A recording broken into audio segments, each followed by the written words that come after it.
My name is Nathan. Up until that night, I honestly believed I had the patience of a saint.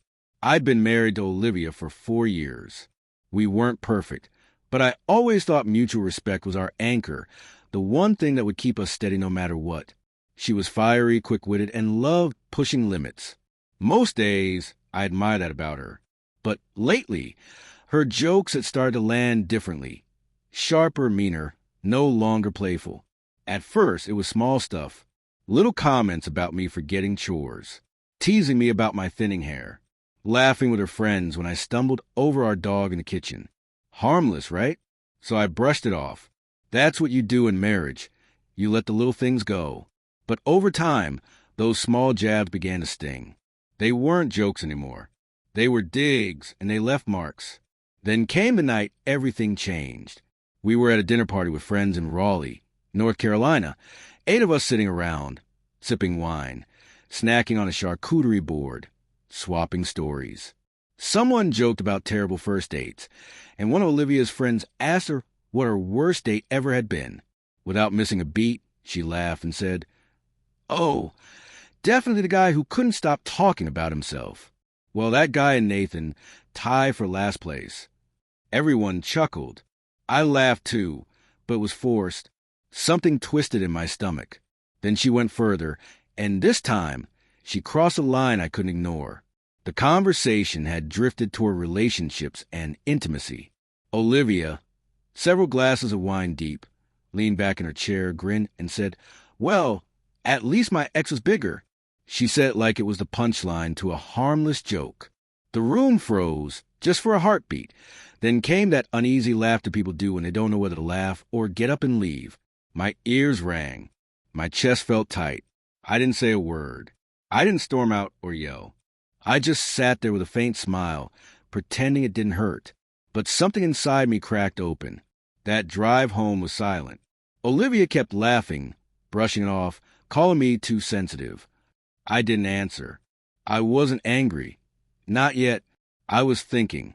That night, I lay awake staring at the ceiling, listening to her soft, steady breathing beside me like nothing had happened.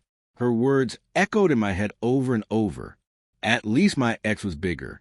It wasn't just what she said, it was how she said it. That smug, satisfied smirk. Like my humiliation was entertainment. The next morning, I didn't bring it up, not because I'd forgiven her, but because I wanted her to believe I had. I made her coffee, kissed her forehead, texted her at lunch. Everything seemed normal. But when I was alone, I started preparing what I'd say, not in anger, but with precision. I didn't want a shouting match. I wanted her to feel what I had felt, the weight of her own words. That weekend, we hosted a small gathering at our home in Asheville. I set the scene perfectly. Grilled steaks, poured wine, kept the music lively. Olivia was glowing, laughing, being the perfect hostess. At one point, a friend asked how we managed to keep our marriage strong. Olivia smiled and opened her mouth, probably ready with another funny jab at my expense. But I stepped in before she could. "You know what keeps our marriage strong?" I said evenly. "Respect. At least, that's what I thought we had." The chatter died instantly. Olivia blinked, startled. "Nathan," she began, but I didn't let her continue. I met her eyes and said quietly, "Last week, you joked about your ex being bigger. I've been thinking about that. And you know what? You're right. He was bigger. Bigger at lying. Bigger at cheating. Bigger at treating you like trash. And still, somehow, you're here with me." Her face drained of color. The smile disappeared. The room was still. I didn't raise my voice. I didn't look away. "You stood there," I continued, "in front of people who respect you, and turned our marriage into a punchline.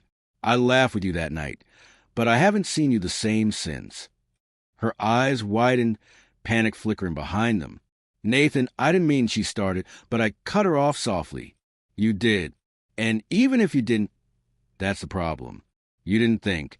You didn't stop to consider what it would feel like to have the person I trust most make me the butt of a joke about my worth as a man."